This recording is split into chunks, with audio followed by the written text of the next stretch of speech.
Tourism മേഖലയിൽ ഉൾപ്പെട്ട വർക്കല, ഇടവ, കാപ്പിൽ പ്രദേശം വലിയൊരു മാറ്റത്തിന് ഒരുങ്ങുകയാണ്.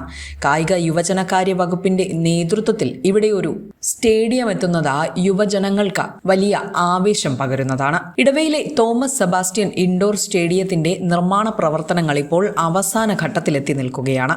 2400 മീറ്റർ കളിസ്ഥലത്തോടു കൂടിയ ഇരുനിലകളുള്ള ആധുനിക indoor stadium, sevens football ground, നീന്തൽക്കുളം, ഗാലറി എന്നിവയോടെയാണ് കായിക പ്രേമികൾക്ക് സമ്മാനിക്കുന്നത്.